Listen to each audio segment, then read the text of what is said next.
C'était magnifique. C'est très très beau.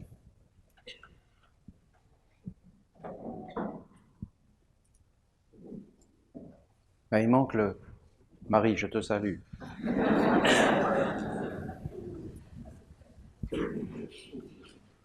Ah, si c'est bien fait, vous allez voir, ça va être magnifique.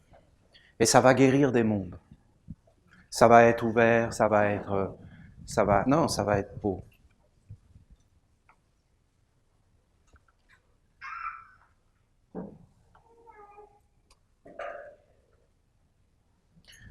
Quelle belle façon de commencer la journée. C'est un chant de dévotion. C'est pour se donner. On se donne dans le chant, ensemble. Et ensemble, on chante pour honorer quelque chose de plus grand que nous, qu'on aime tous, et dans lequel on se reconnaît tous.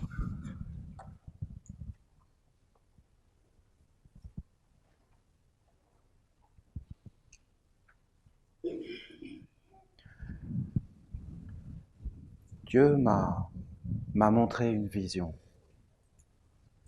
Il m'a comme parlé. Parce que je voudrais vous montrer comment la vie fonctionne. Et plusieurs fois, je l'ai expérimenté, ce que je vous dis, et je suis sûr que vous aussi, vous l'avez expérimenté. Tu fais quelque chose dans la vie, mais quoi que ce soit. Et je vous dis que c'est vivant. Parce que tu es un être de dignité. Tu es un être noble. Fondamentalement, tu es digne et tu es noble. C'est ton essence, c'est ta nature. Et ce qui fait ta dignité et ta noblesse, c'est qu'en réalité, tes pensées sont vivantes et agissantes et réelles. Et c'est ça la dignité. Tes paroles sont agissantes, créatrices, réelles. Ce matin, le Père a dit que notre œil était créateur de placenta. Non mais c'est hallucinant ce qui a été dit. Je regarde la statue de la Vierge, la façon dont je la regarde, je crée autour d'elle une aura, c'est-à-dire un placenta, un monde en gestation. Placenta est beaucoup plus fort que aura, parce que ça veut dire un monde en gestation, un monde de force créatrice cosmique, qui va enfanter. Donc nous enfantons en permanence des mondes, et nous créons des mondes en permanence, par association, par fusion, par nos organes, par notre être. D'où la dignité, qui est notre nature fondamentale, notre nature fondamentale étant la dignité, la noblesse, que nous pouvons perdre à travers des regards, à travers des pensées, à travers des paroles, par association et par fusion, avec des mondes qui vont nous entraîner dans des naissances, dans des paternités, dans des maternités, qui en réalité ne seront pas forcément saines et joyeuses, mais déjà enfermées et malades. Alors, la façon dont je regarde la Vierge va déterminer la Vierge pour moi et va me déterminer moi. Et l'être de la Vierge, qui est divin, va peut-être me rejeter parce que je n'aurai pas le bon regard. C'est de même la façon dont je te regarde toi, peut-être tu vas dire, tu ne me regardes pas de la bonne façon. Et c'est légitime puisque c'est toi. Et si je ne te regarde pas de la bonne façon, toi et moi n'avons rien à faire ensemble, tu n'es pas mon ami, je te déteste, je te hais. C'est le regard. Et en fin de compte, c'est une offrande, c'est-à-dire un échange, une offrande. En fin de compte, c'est comme cela qu'il faut penser. Ça, c'est une belle pensée. C'est une pensée de vérité. Et cette pensée de vérité, comme il faut le dire, bien souvent, elle nous vient du Christ et de Jésus. Parce que cet être toujours a dit des paroles qui étaient des paroles des mystères de la vie. Et il a dit, pardonne l'offense. Pardonne l'offense, ça voulait dire, d'une autre façon, parce que ces paroles ne sont pas enfermées, ça voulait dire, donne l'offrande. Que mon offrande ne soit pas une offense. Parce qu'on va gagner du temps s'il n'y a rien à pardonner. S'il n'y a rien à pardonner, on gagne du temps. Pardonne pas, on gagne du temps, parce que pardonner, hein, ça suffit pas. Il y a la réparation, il y a tout ça, parce que c'est bien joli d'accorder le pardon, mais à un moment donné, tu pardonnes tous les jours, à la fin c'est toutes les minutes, et puis après c'est toutes les secondes. Ben, ça va 5 minutes. Tu dis, bon bah écoute, redresse-toi maintenant, que je te pardonne plus, et fais-moi une bonne offrande. Fais une offrande harmonieuse. C'est beau. Ah, c'est beau. C'est beau. Je ne sais pas si j'arrive à vous transmettre. Quand c'est Gabriel, il n'y a pas de mots. Je ne peux pas expliquer. Voilà. C'est ce que c'est. Parfait. Parfait. Quand c'est moi, je m'écoute. Hein, c'est pas pareil. Je suis désolé. Une offrande, je vous dis, une offrande. Tout devrait être une offrande pour les dieux. Tout devrait être une offrande pour les dieux. Tout, absolument tout. C'est très beau d'ailleurs en Inde. En Inde, ils disent namasté, ça veut dire je salue ta forme, je salue Dieu en toi. Et ils ont 3 façons de le faire. Ils font comme ça, namasté. Ça veut dire je salue ce qui est semblable. C'est-à-dire je te salue toi, mon semblable. Mais ça peut vouloir dire aussi je salue la divinité en toi. Donc la divinité en toi, donc la divinité en moi. Parce que si je vois ta divinité, c'est que je vois la mienne. Parce que je vois en toi ce que je suis. Ils font namasté, ça veut dire je salue Dieu, les dieux. C'est très beau, ils saluent les dieux. Ensuite, ils saluent le gourou. Namasté, ils saluent le gourou. C'est-à-dire, ils saluent le prêtre, le pasteur, celui qui va les enseigner. C'est très important de saluer le gourou. Le mot est très beau, d'ailleurs, j'insiste. On doit saluer le gourou. Et on doit saluer, en fin de compte, celui qui nous enseigne, celui qui nous guide, nos parents, nos professeurs. Voilà. Et c'est pas la question si ce sont de bons parents ou de mauvais parents, ou de bons professeurs ou de mauvais professeurs, parce qu'en fin de compte, on va se faire attraper par la vision, puisque nous sommes en devenir. On ne peut pas juger une œuvre en devenir. Tous les êtres sont en devenir. Nous ne sommes pas. C'est ça la grande question, la grande illusion, c'est que nous pensons que nous sommes. Mais nous ne sommes pas. Nous devenons en permanence. Nous pouvons devenir moins ou nous pouvons devenir mieux, ça dépend de notre regard, de nos alliances, de notre fécondation, de avec qui nous sommes, et c'est tout un monde. Alors en réalité, c'est ça. Et en réalité, voilà, la façon dont tu vas regarder la Vierge va faire que si ta vision est juste, et là on revient sur l'enseignement du Bouddha, la vision juste, la pensée juste, l'attitude juste et toutes ces choses, si tu es dans la justesse, c'est-à-dire dans l'équilibre, ni dans le côté trop positif, trop exalté, ni dans le côté trop pessimiste, trop vers le bas, mais si tu es juste en faisant la part des choses, c'est-à-dire en étant posé, parce que être juste, c'est avoir 2 pieds, c'est être posé sur le sol. Et en fin de compte, c'est être en équilibre. Être juste est une voie d'équilibre. Et donc être équilibré, c'est toujours harmoniser, donc c'est guérir. Parce que l'harmonie est la base même de la guérison. Donc en réalité, tu te tiens réellement dans quelque chose de vrai. Et quand vous avez un fanatique ou un sectaire ou quelqu'un d'allumé ou quelqu'un qui n'est pas équilibré, eh bien si tu restes centré, tu peux le guérir. Mais si tu vas avec lui dans son déséquilibre, eh bien tu tombes toi aussi malade et tout le monde s'effondre. Donc en fin de compte, on doit avoir cet art de savoir résister et de savoir tout en résistant s'ouvrir et pas résister. Parce que la voie d'équilibre est toujours comme un compromis, une harmonie de la dualité. D'un côté, je dois résister à certaines choses, d'un autre côté, je dois être totalement ouvert et réceptif. C'est ça, savoir comment regarder, et en fin de compte, en regardant que c'est une offrande. Bon.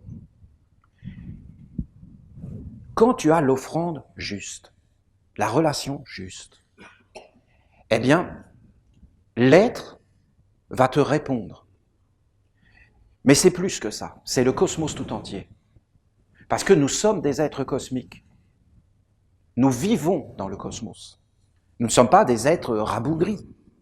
Nous sommes beaucoup plus grands que ce que nous croyons. Nous devons nous entraîner à vivre dans la grandeur. Parce que si on ne vit pas dans la grandeur, on va vivre dans quoi? La grandeur doit faire partie de notre vie. Donc, hier, je vous ai donné un enseignement. Et sur la mort, sur le recyclage, j'ai dit des choses. Et en fin de compte, c'était une offrande. C'est une offrande que j'ai faite. Parce que pourquoi j'ai parlé? J'ai parlé pour les dieux. J'ai parlé pour vous, bien sûr, mais pour la divinité en vous. J'ai pas parlé pour le monde de l'homme, j'ai pas parlé pour le recyclage, j'ai pas parlé pour votre forme mortelle, j'ai parlé pour votre âme, j'ai parlé pour ma tradition, qui est la vôtre aussi, j'ai parlé pour la lumière, j'ai parlé pour ce que je crois être vrai, digne, et j'ai parlé pour l'humanité. Moi, c'est comme cela que je pense. Et en fin de compte, ma parole a plu. Et comme ma parole a plu, j'ai un retour vers moi. Je ne t'aime pas. Je te dis, tu me dis bonjour, je passe en t'ignorant. Hautain. Je ne te vois pas, tu n'existes pas. Tu n'as pas de retour. Ça peut être très blessant. Hein, quand tu vas voir quelqu'un que tu lui dis qu'il t'aime et qu'il t'ignore, voilà, j'ai autre chose à faire, excuse-moi. Et il n'y a pas de retour. Il faut qu'il y ait un retour. Mais il n'y a un retour que si tout est en harmonie, que si tout est juste. Et aujourd'hui, il y a le retour. Alors je vais prendre un petit peu de temps et je vais vous montrer ce retour. Comme ça, vous allez voir. Je vous montre un secret. Il y a toujours un retour quand tu fais quelque chose. Avec tes yeux, avec ta pensée, avec tes paroles, avec tout ton être, il y a un retour. Dans tout ce que tu fais, il y a un retour, que tu le vois ou que tu le vois pas. Et après, tu vis avec ce retour. Ce retour, ça t'emmène vers le haut, ça te grandit, ça te rend plus fort, plus riche, plus noble. Ou alors, eh bien, écoutez, ça t'enferme. Et à la fin, à force d'avoir des retours négatifs, eh bien, tu es complètement en prison, complètement par terre, tu peux plus rien faire, tu n'as plus d'énergie, tu es perdu. C'est parce qu'en réalité, c'est dans les relations, dans les yeux que ça se passe mal. Mais on a des psaumes là de l'archange Gabriel, mais écoutez, c'est une saveur, c'est une merveille, c'est un trésor. C'est un trésor, une splendeur. J'espère qu'on amènera tout ça dans la force. Non, j'ai trop envie. Parce que vous voyez, je suis partagé à l'intérieur de moi. Parce que je veux vous parler de la Vierge, mais là j'ai ce retour. Je veux vous transmettre ce retour, vous me permettez? Bien, écoutez, ce que je vous ai dit hier, c'est comme des mystères, c'est comme une carte, c'est comme quelque chose qui éclaire la vie.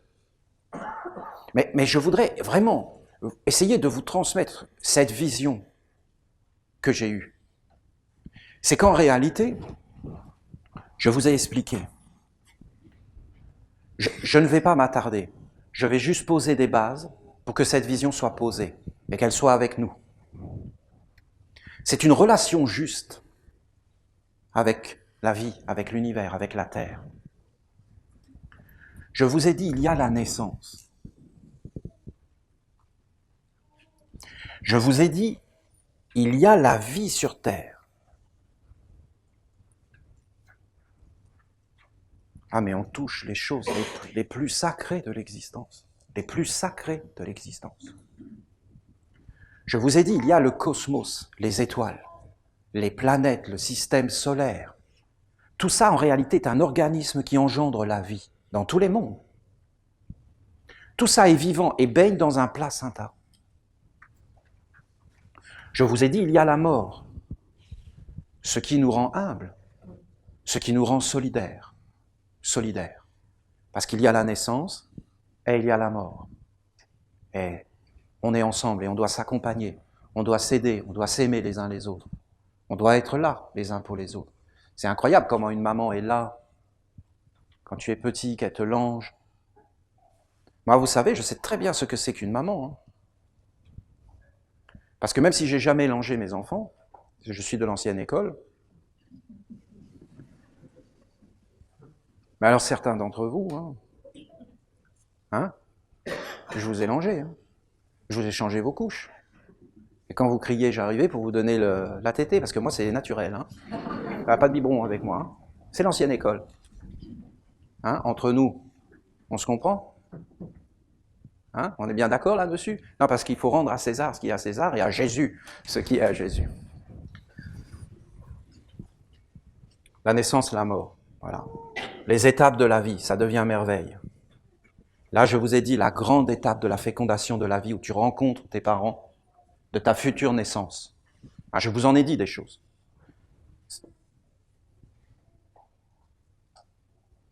Je vous ai dit qu'il y avait 2 colonnes.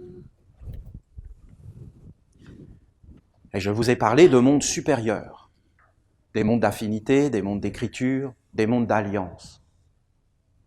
Qui sont en fin de compte des mondes invisibles, subtils, mais pourtant qui sont là, en permanence. Parce que le corps est né des ténèbres. Il est ténébreux le corps. Notre corps est né des ténèbres.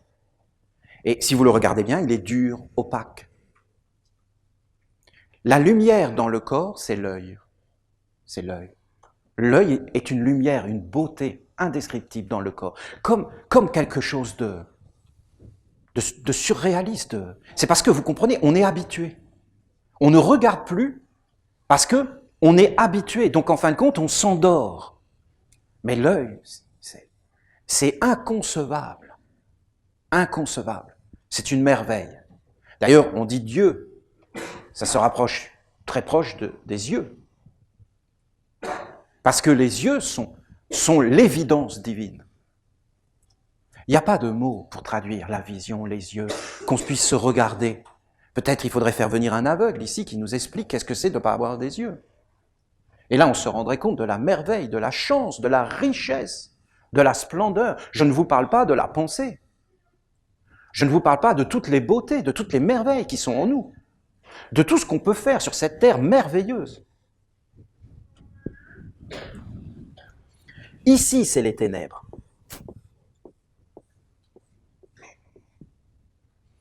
Et c'est le recyclage. Et ça sort des ténèbres et du recyclage.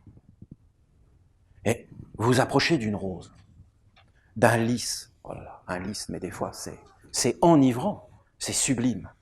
Vous vous approchez de certains pommiers en fleurs. Vous êtes dans un aura de parfum, c'est une prière. Ça a la même odeur que la prière. Vous vous approchez d'un pommier en fleurs et vous êtes auprès d'un homme, d'une femme sincère, humble, qui prie avec son cœur. Vous avez la même odeur. Vous avez les mêmes effluves, les mêmes émanations, la même beauté, la même pureté, la subtilité d'un pommier en fleurs, l'énergie qui se dégage, les forces de guérison dans tous les domaines. Mais d'où le pommier sort son odeur? Parce qu'il a ses racines dans la décomposition.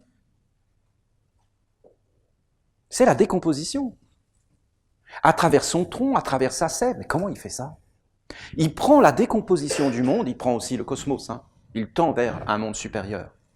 Et il crée quelque chose d'incroyable. Il est créateur, c'est incroyable. Alors, c'est ça ce que je vous ai dit hier. Je vous ai parlé de toutes ces choses.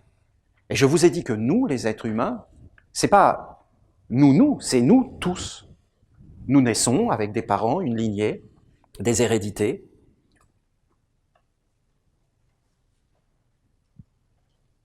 C'est pas vraiment comme ça.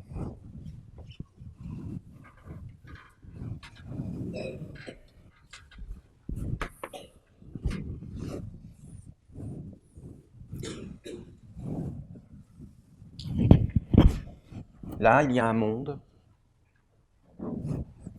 Il y a un monde qui est la Lune de nouveau, qui est Vénus de nouveau, et qui est Mercure de nouveau. Et ce monde, en fin de compte, sont des mondes qu'on rencontre après la mort. Mais dans la vérité, on est déjà dedans. Il n'y a pas de séparation entre un monde après la mort et un monde ici. Ça, c'est vraiment une vision limitée. En réalité, nous sommes tout de suite là. Dans le monde des affinités, nous avons des affinités. Nous avons mis la Vierge au milieu, nous avons donc des affinités avec tout un monde. Le fait d'avoir mis la Vierge au milieu montre les affinités que nous avons avec des mondes, montre pourquoi nous travaillons et vers quoi nous allons, qu'est-ce que nous voulons, qu'est-ce que nous souhaitons, qu'est-ce que nous voulons partager, qu'est-ce que nous voulons étudier. Et en mettant la Vierge, c'est pas forcément le côté uniquement religieux, parce que nous voyons dans la Vierge l'enfantement, la maternité et des mystères beaucoup plus grands. Donc, en fin de compte, nous montrons que nous sommes des étudiants et que nous voulons comprendre le monde, que nous voulons l'éclairer, que nous voulons appeler une intelligence, nous voulons entrer dans une certaine maîtrise. Tout ce que nous faisons montre que nous cherchons un esthétique, qu'il y a des symboles, donc en fin de compte que nous travaillons avec des forces. Et en fin de compte, tout va nous parler parce qu'il y a des mondes d'affinités qui se ressemblent, s'assemblent. Les lois des correspondances, les lois des affinités, toutes ces lois. Et ces lois sont beaucoup plus grandes que le seul corps physique ou que le monde du recyclage en dessous. On rentre dans des mondes beaucoup plus grands, dans des mondes qu'on a appelés les mondes invisibles, les mondes spirituels. Et ces mondes sont réels, c'est des mondes d'influence. Alors, vous avez ici le monde des affinités. Vous avez le monde des écritures parce que tout est écriture. Tout est écriture, mais si tu veux entrer dans le monde des écritures, il faut vraiment que dans ta vie sur Terre, tu te fasses, que tu y mettes de toi, que tu deviennes un être actif, sinon tu ne peux pas entrer. Tu es juste quelqu'un qui baigne dans des affinités. Mais si tu veux vraiment entrer dans un monde supérieur, alors il faut que toi-même tu sois comme un hiérogrammate sur la Terre. Que tu écrives, toi, des choses qui sont dans un monde supérieur, que tu as compris toi-même, que tu as vu toi-même, que tu as fait l'expérience, que tu te fasses un corps. Écrire, c'est se faire un corps. Écrire, c'est apparaître. C'est écrire sa vie, en réalité. Donc, c'est tout un monde d'écrire. Ensuite, je vous ai dit qu'il y avait un monde d'alliances, c'est-à-dire les alliances. Parce que derrière toute affinité, il y a une écriture. Soit tu vas la subir, soit tu vas devenir un acteur, un créateur, un être actif.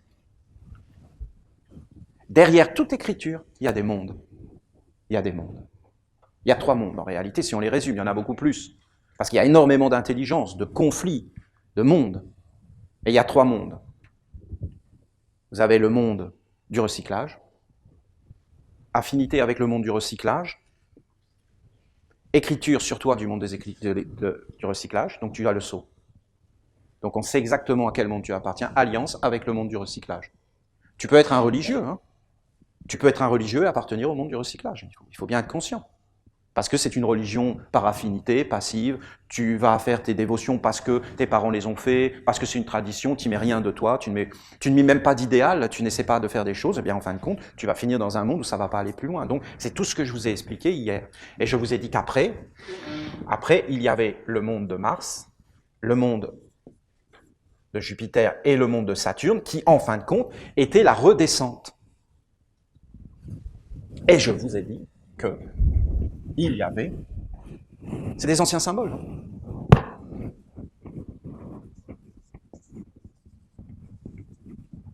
Le monde du soleil qui était le monde divin. Et qu'est-ce que vous voyez là? Ben, vous voyez en réalité notre système solaire. Et là, vous avez la porte des mystères qui est là, et qui se passe à 28 ans.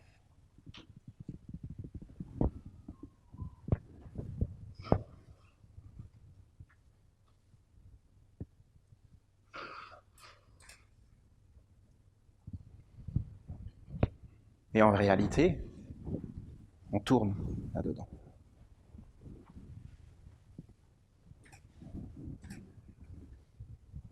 On tourne.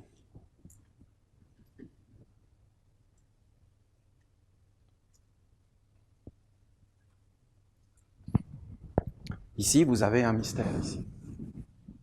Bon, vous avez des mystères partout. Hein. Partout, là, il y a des secrets, partout. Partout. Ça, c'était la science des anciens Égyptiens. Ils ne la montraient pas comme ça. Ils la montraient avec une barque.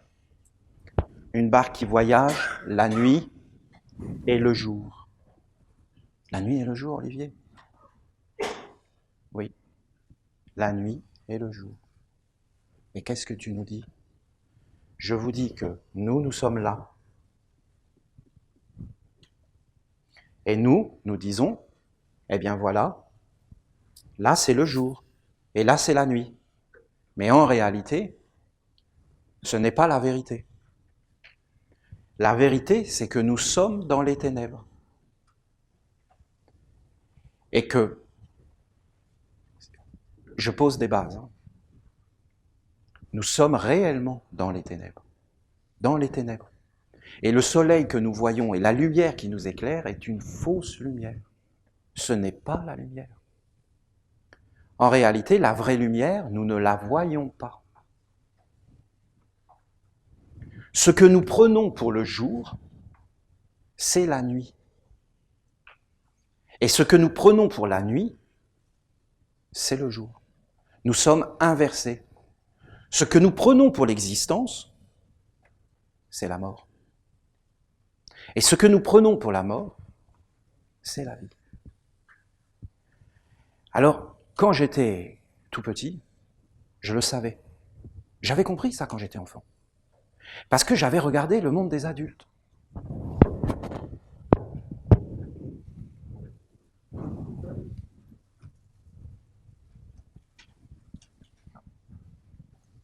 Et j'ai tout de suite compris que c'était très facile de trouver le chemin.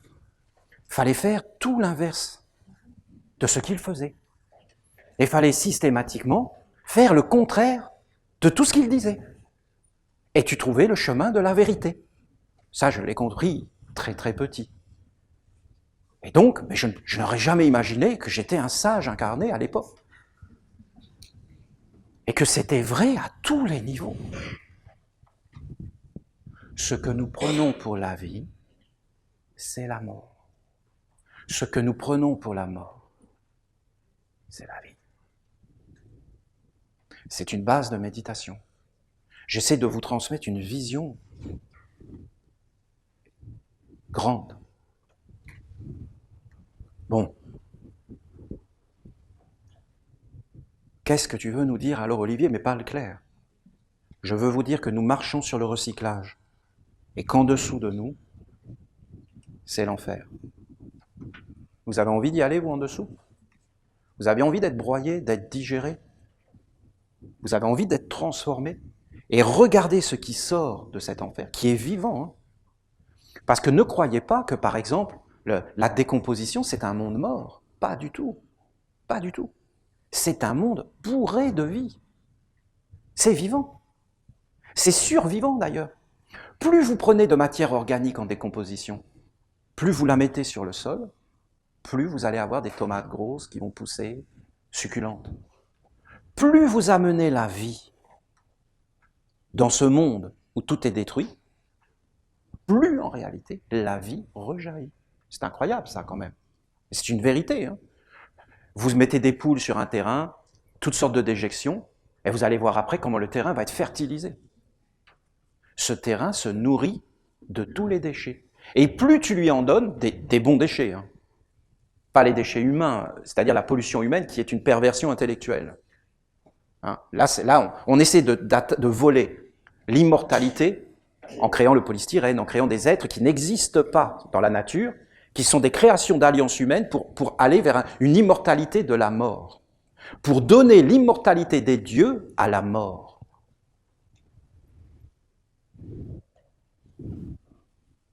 Vous avez là l'homme. Il veut voler ce qui appartient aux dieux pour le donner à ce qui n'est pas, parce qu'il regarde uniquement ce qui n'est pas. C'est pas qu'il est méchant, il ne peut pas faire autrement, il n'a pas la bonne vision. Donc à partir de ce moment-là, tout ce qu'il va faire est erroné. Où est le monde parfait? Le monde parfait, il est dans les minéraux et les végétaux. Là, vous avez la victoire absolue de la lumière. Parce que les végétaux vous montrent le chemin de sortir des ténèbres pour aller vers la lumière et pour faire une offrande à la vie, au monde plus grand. Je vous ai parlé du parfum, de toutes ces choses. Après, vous avez les animaux et les hommes. Et en réalité, nous, les hommes, nous sommes le recyclage du monde supérieur qui sont les anges. Les anges. Et qu'est-ce que c'est les anges? C'est le monde supérieur. Oui, mais comment atteindre ce monde supérieur? Comment l'atteindre? Mais pour ça, il faut naître. Naître une seconde fois. C'est-à-dire, il faut naître à une vie supérieure.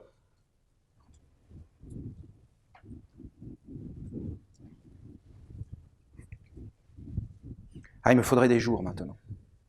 Il me faut des jours pour vous expliquer ça. Il faut naître à une vie supérieure. Oui, mais comment tu nais à une vie supérieure? Il faut que tu sois ensemencé. Oui, mais Olivier, j'ai été ensemencé. Bien sûr que tu as été ensemencé, mon ami. Bien sûr, oui. Tu as été ensemencé ici, par une lignée, par une famille, par une culture. Tout le monde n'a pas eu la chance d'avoir des parents communistes. Donc oui, tu as été ensemencé par une semence communiste. Avec des pensées, des égrégores, des états d'âme, des visions communistes, avec une vision communiste du monde. Tu es né dans une vision communiste et en fin de compte, tu étais dans une société communiste. Donc cette société communiste a cherché à faire de toi un bon communiste. Et en fin de compte, ils t'ont ensemencé. Et quelle était leur alliance et leur affinité? Ils avaient des affinités avec Staline, Lénine, et avec tous ces mondes qui eux-mêmes étaient des agents des Allemands, hein, du régime on connaît, et en fin de compte, qui avaient fait tout ça. Et c'est l'histoire, et on connaît tout ça, et on connaît toutes ces influences. Et ce sont des influences et des forces. Et après, qu'est-ce qu'il y a? Ils ont mis des écritures sur toi dès ta naissance. Tu leur appartiens, t'es marqué. Tu as un numéro de sécu, donc tu es sécurisé, et tu as tout ça, tu as un passeport, donc tu peux voyager, et on te donne des autorisations, mais c'est eux qui commandent. Si tu l'enlèves, tu peux plus conduire, tu peux plus faire ça, tu peux plus faire ça, tu leur appartiens. Et en réalité, tu es réellement dans ces mondes, et ces êtres ont des alliances avec des mondes. Et est-ce que ces êtres veulent fleurir dans un monde supérieur? Est-ce qu'ils ont ce savoir? Est-ce qu'ils ont ce chemin? Non, d'ailleurs, ils n'ont pas de prétention. Hein? C'est clairement indiqué, c'est le but, c'est le recyclage. C'est le but. Le but des religieux, c'était en fin de compte d'amener une vie après la mort et d'avoir une vie après la mort. Et ça s'arrête dans ces mondes de la mort. Mais je vous dis que si tu es ensemencé par le divin, par exemple la Vierge, tu es ensemencé par le divin, directement. La Vierge est une création, la Vierge Marie était une création divine. Elle n'a pas été ensemencée par des mondes, ni du recyclage, ni de la mort. Elle est venue avec un héritage divin. Toute sa vie a été dans des principes qui étaient les siens. Et quand elle est morte, elle a fait une offrande au Dieu et elle a tout donné pour le monde divin. Donc c'est apparu ici comme une fleur qui sortait. Et en réalité, ça a été une offrande acceptée et elle est née à la lumière. Parce que là, c'est les ténèbres. Notre corps, ce sont les ténèbres en mouvement. Vous voyez, c'est une façon de voir le monde. Hein. Le corps, c'est les ténèbres en mouvement. Tu es poussière et tu retournes à la poussière. C'est de la poussière assemblée autour d'un monde supérieur, d'affinité, d'écriture et d'alliance. Si, quand le corps va retourner aux ténèbres, et la lumière, lui, dans les ténèbres, et les ténèbres, le corps, ne la saisissent pas. N'attrape pas la lumière. Au commencement était le Verbe, et le Verbe était avec Dieu, et le Verbe était Dieu. Tout fut par lui, et ce qui est, tout fut par lui. Sans lui, rien n'est. Sans lui, sans le Verbe, le néant, le rien. Tout est dans le Verbe, dans la parole des dieux, qui crée les astres, qui crée les systèmes, qui crée les mondes. Et en fin de compte, et voilà, et en lui était la vie est la lumière des hommes, la vie, la lumière, et la lumière, lui, dans les ténèbres, la lumière est dans le corps, mais le corps ne la saisit pas. Mais le corps est les ténèbres nées à la lumière par la vie. Et dans le corps, la lumière. Mais qu'est-ce que fait l'homme de cette lumière? Et si l'homme ne regarde que les ténèbres et ne chérit que les ténèbres, il donne sa vie au recyclage. Mais si l'homme commence à regarder ce qu'il y a à l'intérieur du corps, la vie étant avant la lumière, alors en réalité, l'homme peut prendre conscience d'un monde supérieur et aller vers un monde supérieur. C'est le chemin de la résurrection qui est donné à certains. Aujourd'hui, nous sommes dans les ténèbres. La lumière que nous voyons n'éclaire que l'extérieur, mais n'éclaire pas l'intérieur. Elle n'éclaire pas l'essentiel. Le soleil ne nous montre que la mort. Le soleil ne nous montre pas la vie. Si tu veux voir la vie, il faut que tu fasses naître en toi un nouveau soleil, une nouvelle lumière qui est à l'intérieur de toi. Jamais à l'extérieur. Ce n'est pas un chemin extérieur. L'extérieur n'est là que pour rappeler l'intérieur. Si tu vois par exemple un symbole de la Vierge à l'extérieur, c'est en réalité pour rappeler un principe divin qui est à l'intérieur de toi. Si tu arrives par résonance et par affinité à éveiller ce principe divin à l'intérieur de toi, tu vas faire une résonance d'affinité, d'écriture et de correspondance avec des mondes supérieurs. Si tu arrives à t'associer avec ce principe supérieur pour amener en fin de compte cette lumière jusque dans les ténèbres de la réalité de la Terre, alors tu vas faire l'alliance et quand tu vas mourir, tu vas retourner à ton origine, c'est-à-dire avec quoi tu as vécu quand tu étais là. Moi, je vous le dis parce que moi, je suis un amoureux de Dieu. C'est important. Je suis amoureux de Dieu. J'aime Dieu, voilà. Imaginez que je n'aime pas Dieu. Non, mais imaginez-le. Et que je sais ça. Imaginez. Essayez d'imaginer. J'ai ce savoir. Je n'aime pas Dieu. Je n'aime pas les anges. J'aime pas Dieu, j'aime pas ses messagers. J'aime pas l'amour, j'aime pas la sagesse. J'aime le pouvoir. C'est évident, il faut bien que j'aime quelque chose. Je m'aime moi. Je m'adore, je suis beau. Et j'aime le pouvoir, bien sûr. Donc, qu'est-ce que j'ai là avec ça? Hein? C'est pas facile avec ça? Hein?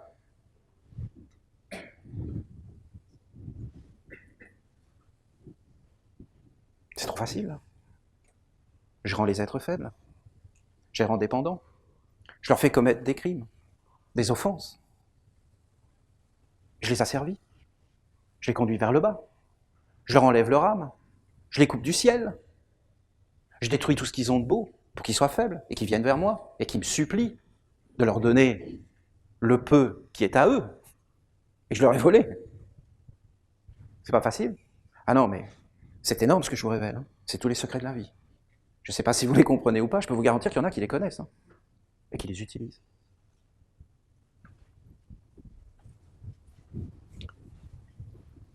Quand tu arrives ici, c'est Uriel. Ici, c'est Uriel. C'est le plus grand. C'est Dieu, la lumière. Uriel, Aour, la lumière divine, c'est-à-dire la vraie lumière. Quand tu arrives ici, tu rencontres Uriel. Je vous ai déjà enseigné, il y a une plaque d'argent. C'est une plaque comme de la lune. Et là, rien de ce qui n'est pas divin ne peut passer. Mais si tu as une récolte divine, alors tu montes dans les hauteurs. Et là, tu es né à la lumière. Maintenant, regardez les livres des anciens Égyptiens, hein, qu'on a appelé à tort le livre des morts, et qui en réalité est le livre de la sortie à la pleine lumière du jour, c'est-à-dire d'être initié. Qu'est-ce que c'est être initié? C'est en fin de compte, c'est pas sortir de son corps, comme on nous a enseigné des choses, de voyager dans des mondes subtils. Non, ça, c'est une préparation, mais c'est pas vouloir dire que tu vas être initié, parce que tu vas entrer dans la pénombre. Dans la pénombre. La pénombre, c'est en réalité ce que les chrétiens ont appelé le purgatoire. Ici, c'était l'enfer et après, c'était le paradis. On a dit que Uriel était le gardien de la porte de l'enfer. Et c'est réel. Parce qu'en réalité, soit tu passes, soit tu ne passes pas. C'est un gardien de porte. Mais comme dans tous les mondes, il va y avoir des gardiens de porte.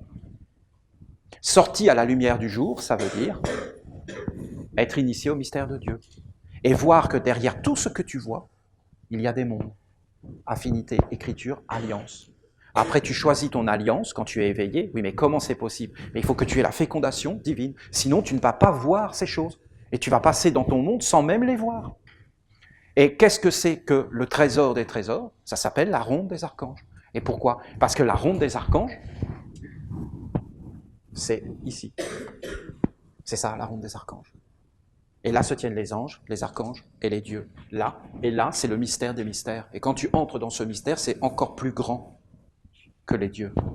Qu'est-ce qu'a fait la Vierge, par exemple? Elle est venue et elle a fait vivre, elle a fait ressusciter la grande idée des dieux sur la terre. Ça a été une récolte de lumière. Elle a accepté de descendre dans les ténèbres. La lumière a accepté de descendre dans les ténèbres pour, en fin de compte, amener la semence, de la semence qui, en fin de compte, n'est pas destinée aux hommes. Parce que les hommes pensent toujours que c'est pour eux. Et c'est ce que j'ai essayé de vous expliquer hier. Les hommes voulant vivre dans le monde du recyclage en sauvant leur monde, sans jamais offrir à des mondes supérieurs, eh bien, à la fin, ils enlèvent la récolte divine, ne construisent qu'un monde dans le monde de la mort et du recyclage, rien n'arrive aux dieux, donc en fin de compte, il n'y a pas le renouveau de la vie. Parce que si personne n'arrive à monter vers ces sphères supérieures pour offrir quelque chose au monde divin, tout est volé par les sphères intermédiaires. Et en définitive, il n'y a plus d'offrande. Donc, il n'y a plus de renouvellement ici. Et à la fin, tout va vers un monde.